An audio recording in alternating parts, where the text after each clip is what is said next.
ওয়ালাইকুম আসসালাম, কি অবস্থা? ভালো আছেন?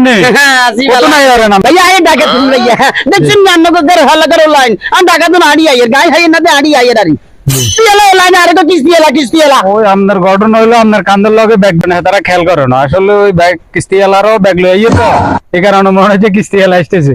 ওনারা পড়ালেখা করে, সবাই এলাকার স্টুডেন্ট, তারা চিনে না দেয় আপনার গরম হয় না, চিনে না দেয় আপনার বলতেছে কিস্তি এলা। আসলে তোমরা এদিকে আসো সবাই, তোমরা আসলে ওনার পুরা ইয়ার চিনো না। উনি হলো আমাদের নোয়াখালীর ছোট সাকিব খান, উনি সাকিব খান নামে খ্যাত। তোমরা সালাম দাও ওনারে সবাই। ওয়ালাইকুম সালাম। আমরা চিনি না আপনারে, আঙ্গুর ভুল বুঝিয়েন না। আজকে তো তোরা বেগুনে আরে তুমি নোয়াখালী সাকিব খান, ঠিক আছে? আর ফান্দন লাগতো না, এনে ভানে ভানো উড়িয়ে